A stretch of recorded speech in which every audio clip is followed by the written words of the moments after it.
This is the People's Water Board Coalition Water Wednesday webcast for November 9th, 2022.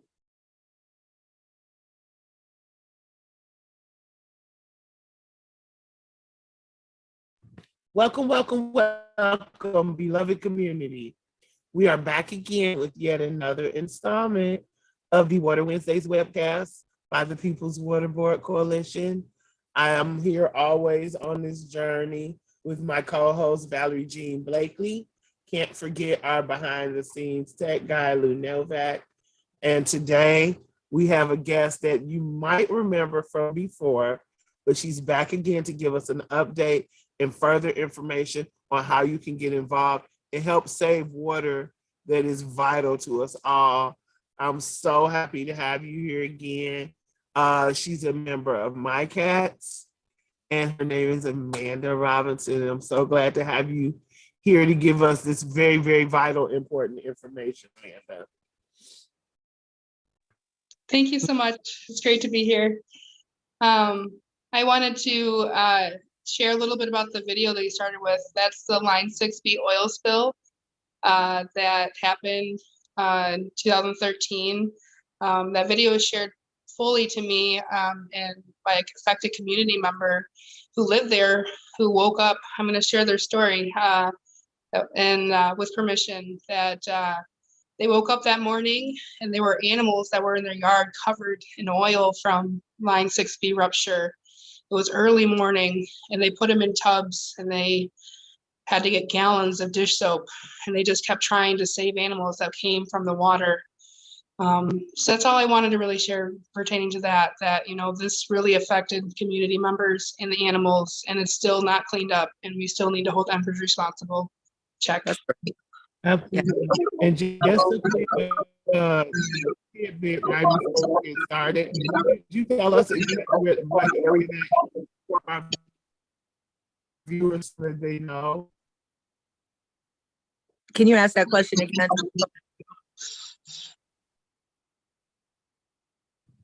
Can you tell our viewers what area that was so that they know where it's located? Because when people hear Line B, 6B, they just don't know where it is.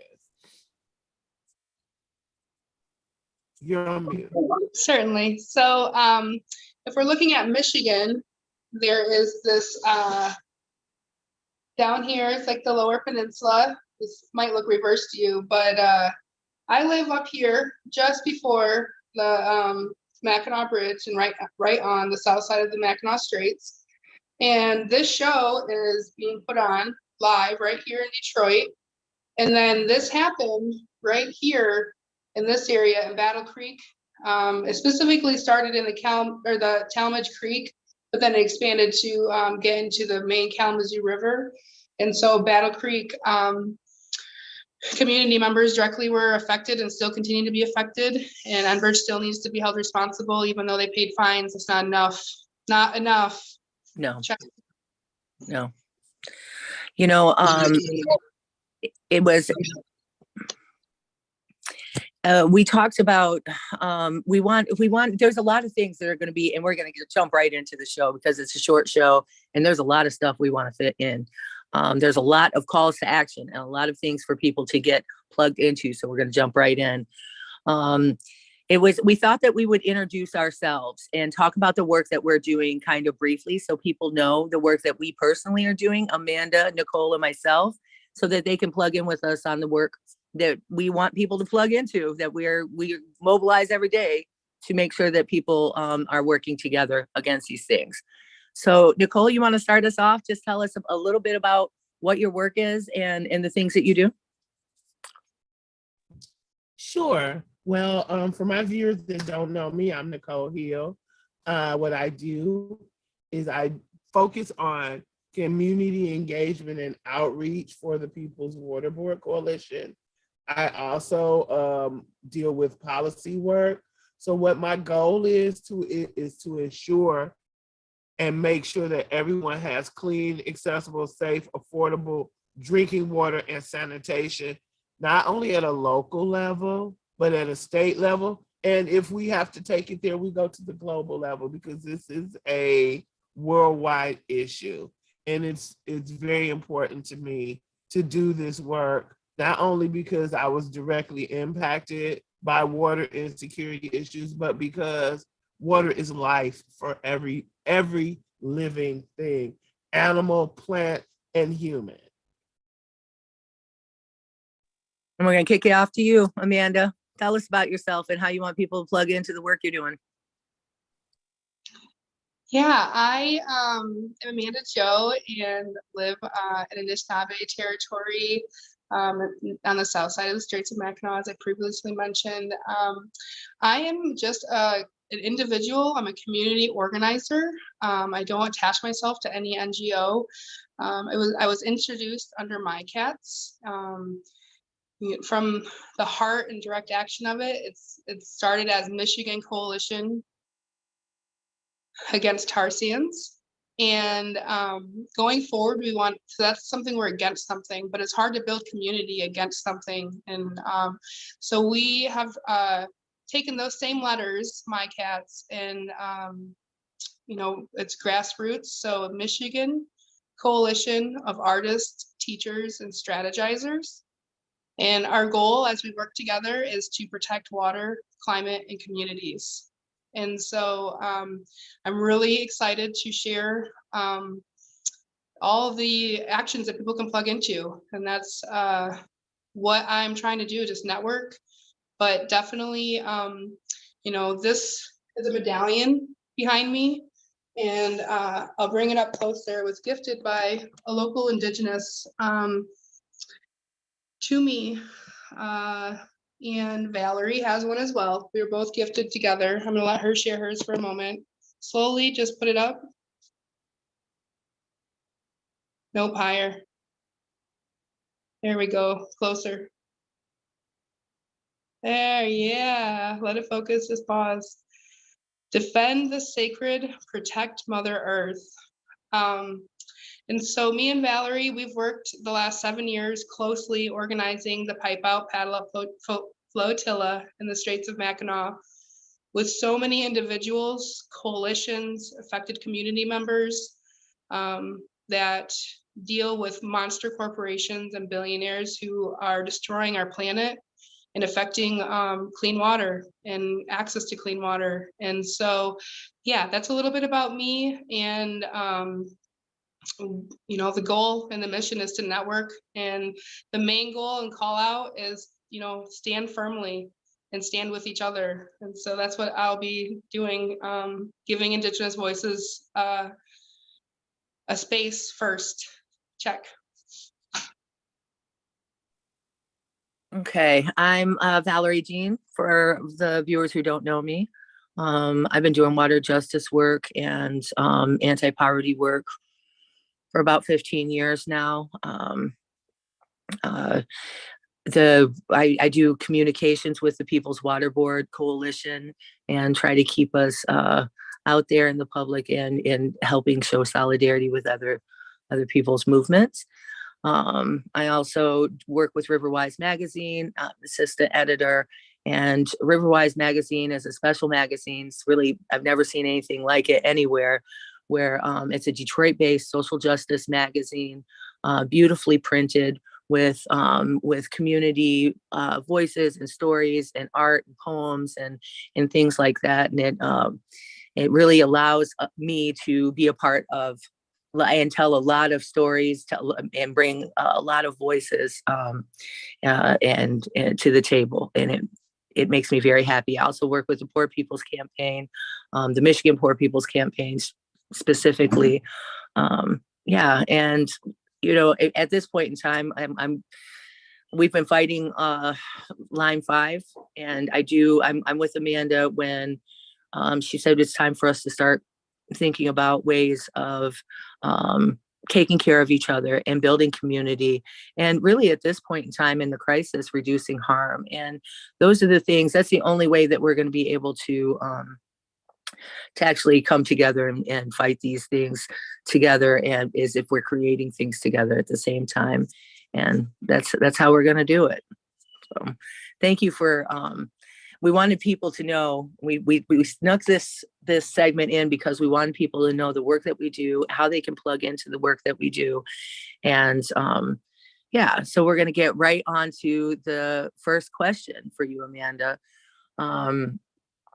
We've been talking a lot lately about how different things interconnect and how our resistance to them, you know, if we came together, we would be much stronger. And so really, can you explain to our listeners some of the connections between the Shutdown Line 5 movement and Stop the Camp Grayling expansion movement? Ultimately,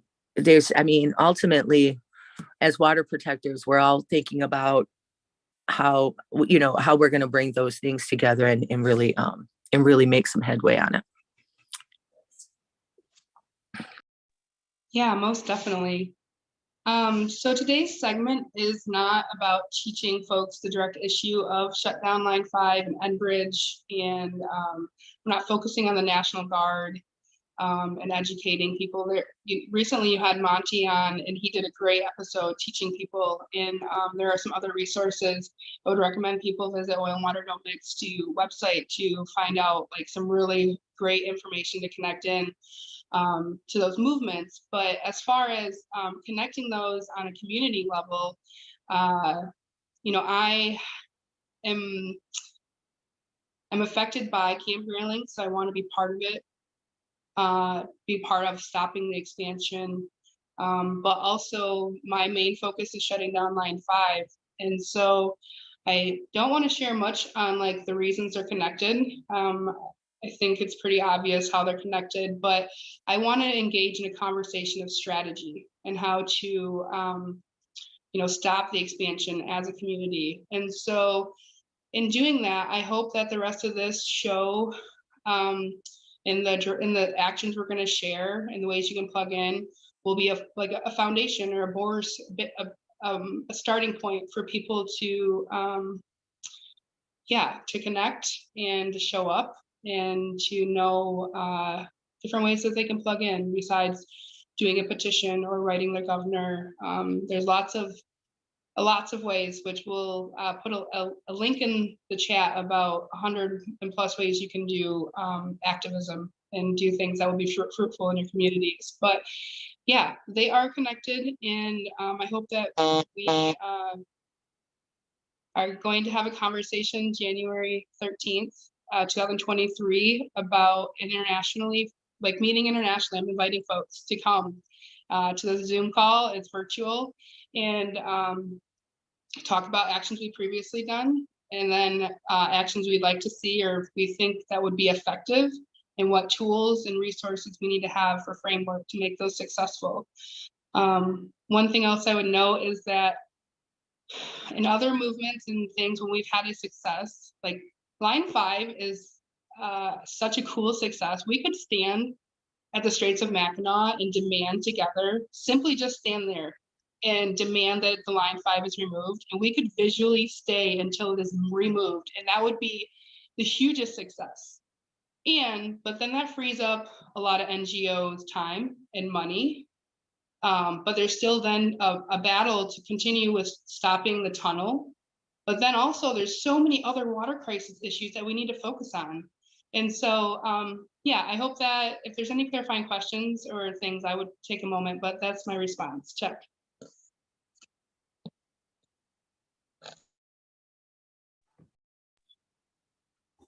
Do you got any questions, Nicole? I want to jump in. I thought you was about to ask a question. Oh yeah, I just wanted to reiterate on what Amanda was saying, and give some more maybe intimate details about Camp Grayling particularly.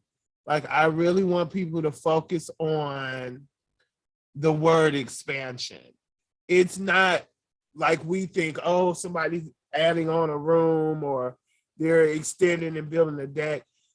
The National Guard wants to get 162,000 acres. There are cities that are smaller than that.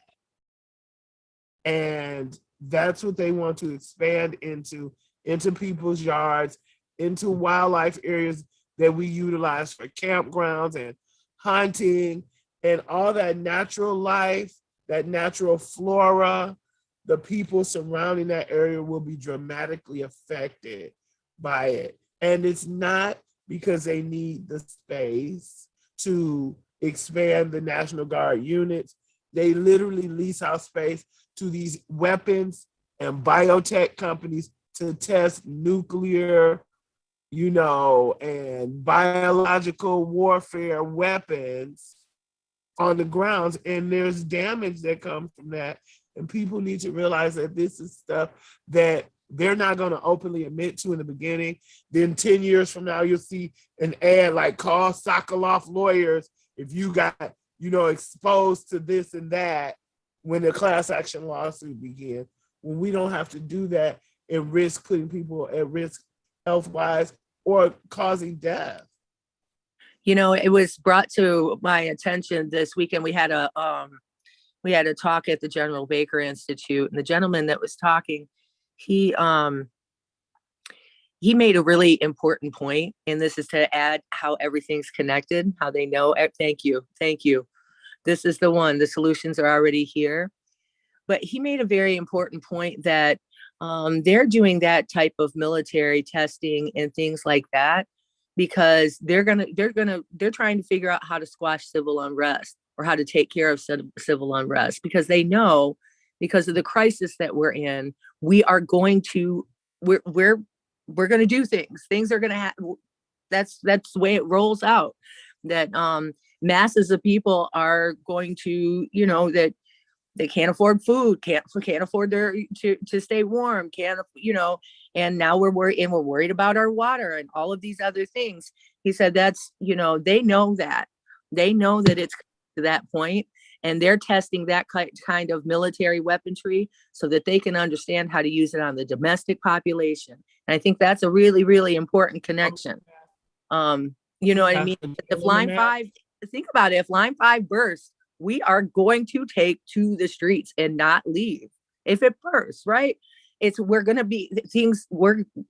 do things. So it makes sense that they're doing that type of military testing in Michigan for that reason. They want the water and they don't want us to have access to it. Just saying. And that's exactly it. Yeah. It's like a Gestapo tactic of population control, because they know a dramatic amount of people would die without access to water, and it will leave only the wealthy. It's the first act of war. Think about it. Yeah, it's the first act of war is taking people's water infrastructure. I believe he used the term. He said it's domestic terrorism. It is against their own people, which is exactly what Hitler did. Yeah. Amanda, there's a lot of call to actions. And so I'm hoping we can get the slideshow, and that are you going to, so as the slideshow is showing, you're going to kind of talk about those actions that people can take? Yeah, if we start it, we're going to start with slide 1, and I'll just give sharing information about it. Okay, we're there. Wonderful. So this one says divest from banks that invest in Enbridge. That's this Wednesday, November 9th. That's today at 5 p.m. It's in St. Ignace at the Enbridge Information Center. So Enbridge is hosting this event. People are asked to go there. The ask that I'm asking is to go there, bring a sign, wear a shirt, come just as you, dressed however, and just take up space, ask questions, call them liars, but don't be rude, and just being there, just taking space, and you'll be able to network with other people that will stand with you, and it'll be great to be in community. The next slide. You don't have to coddle them either. You said don't be rude, but we ain't got to coddle them either. Yeah, go ahead. Okay, if we can go to the next slide.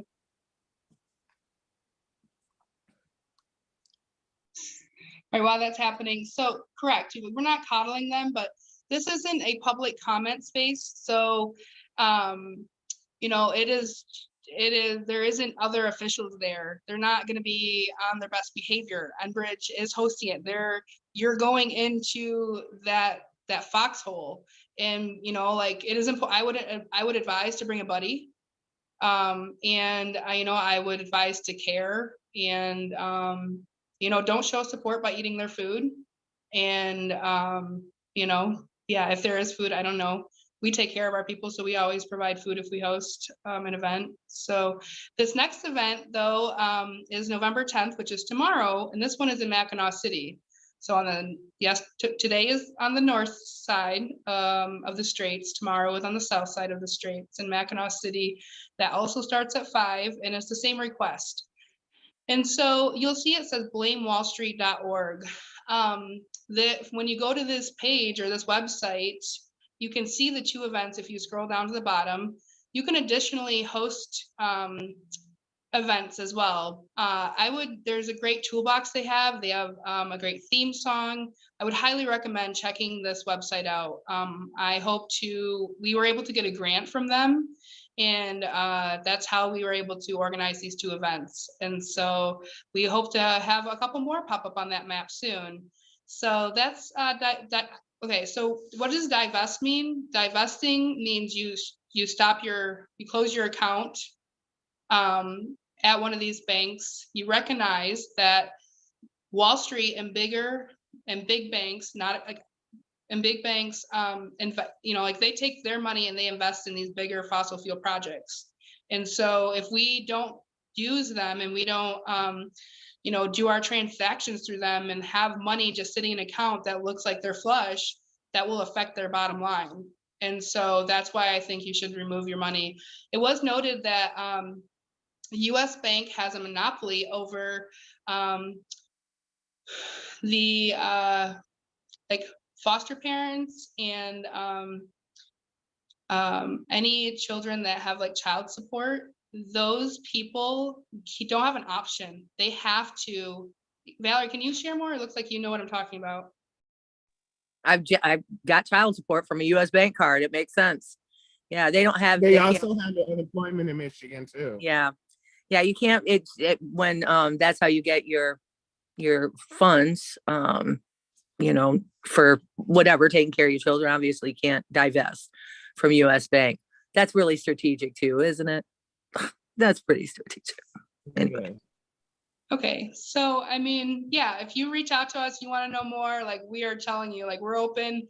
We are connecting individuals, folks. We're not, that's what we're doing, and we're excited. And there is such a beautiful community, and we welcome anyone to, there's different working groups you can join, and we know it's really about your interests and what your risk level is, and being mindful and doing the research before you do something, and before you do an action. You should always be thinking of who could be affected by it, and what the point is, and you should have the messaging clear of why you're doing it and how it strategically plays into each of these movements: Camp Grayling expansion, or the Line 5, or any mega corporation or government that's doing bad things. We can go to the next slide. So this is this is a conversation. This conversation is virtual. If in the comments below, you'll be able to find all the links to each one of these, and also we'll make the slideshow available, and a working doc that people can share. And we're just going to keep growing this list of, like, this is it. We're just starting, like, we're getting organized, and this feels amazing. And so what this looks like to share a different state, it's recognizing that this struggle is bigger than Michigan. And so even though we organize under Michigan Coalition of Artists, Teachers, and Strategizers, CATS spells just Coalition of Artists, Teachers, and Strategizers. And so, I love CATS.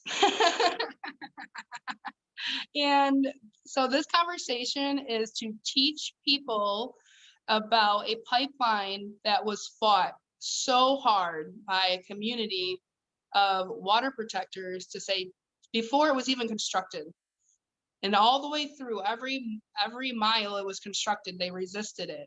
And there was many tactics, and I'm looking forward to sharing what those tactics look like and how the police reacted and who sides on who and who protects who, because that conversation is icky and it's unclear, which is wrong because it shouldn't be this unclear. But so yeah, so the Bad River Tribe, there's a pipe, the part of line 5 that goes directly through currently that runs. And the tribe won a lawsuit that said that that section of line 5 should be removed.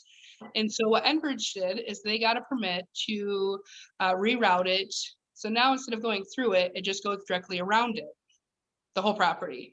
And so the risk and the destruction of more land, it's amazing. So, you know, what's really cool too is I can't confirm, but it was, I heard that Whitney Gravel from the May Mills tribe will be speaking on one of these calls. Okay, great. And so, you know, she's solid. Amanda, you got 3 minutes to finish, just so you know. No worries. Yep. Yeah. So yeah, these links are in the bottom, but what the story they're going to share is that Enbridge lies, and that they're going to share the proof and the evidence from their monitoring that they've collected, and they've done tremendous work to build their coalition. And it's amazing to start finally plugging in and making this, you know, bigger and more international, and not being so separate in our fights. Okay, I brought up that there's a lawsuit that they won. They won the lawsuit, but the judge cannot enforce Enbridge to stop the flow. So it continues to run. But if they were able to stop the flow, that pipeline, at least half the battle for us in Michigan, would do us we'd be halfway to our goal, stopping the flow. And then we want that section, because Enbridge doesn't want to be responsible. They want to fill the old line 5 when they're done using it with cement and leave it there. Like, what? No, take your garbage back to Canada. Yeah. I mean, doesn't matter where it's at. We're all in this together, but like, this corporation needs to be held accountable. And so they're going to talk about the lies of Enbridge and the destruction and the continued awfulness that they're dealing with because of the construction of line 3. Next slide. So this is We Stand mural national debut. And I'm so excited. There's so many of us that are helping organize this. This was brought, the 4th mural in this was brought to Michigan at the Pipe Out Paddle Up protest this year in the Straits. And it's a lot of, not all, it's a few national, internet, sorry, I'm getting tongue twisted. The people that are in this banner all together, the water protectors, it's an indigenous led. It's all the water protectors that, represent their tribe or represent, the land. And it's 4 different banners that are from 4 different water protector coalition areas. I don't want to use too many words. I'm not speaking for We Stand mural national debut at all. I'm simply just sharing that we are going to DC, and they took all 4 of those murals and they made a 6-foot by 45-foot banner. And we're going to hold it and we're going to stand. It's going to be great. So the last one, I recommend going to GoFundMe. I'm sure people will see it, so that's good. And this is what I was talking about previously, the Strategize Internationally to Resist Pipelines in 2023 on January 13th at 7 p.m. So if you want to get plugged in before then, please hit me up. I could use some help because, it takes all of us. And the sooner I can talk to more and not waste time, the better we'll be organized. So you can close the PowerPoint now. Okay. So it was really important to us to make sure that people knew that all of these events were happening so that they understand that the resistance is, we're knee deep in it. And we're working on mobilizing, and we're actually trying to figure out what we're creating. So it was really important to have this conversation. Thank you so much, Amanda, for your work that you do every day. Thank you so much for the work that you do every day, Nicole. It's it's our duty, and we know it. We wake up every day knowing that we got to protect the water. So I love you See both. on the streets. Thank you both for everything that you're doing. We're gonna keep the fight going. Thank you. See you on the streets. Absolutely. Until next time, my friends, try to take care of each other, look out for each other, call on people you haven't called on and check on them lately, and try to stay afloat.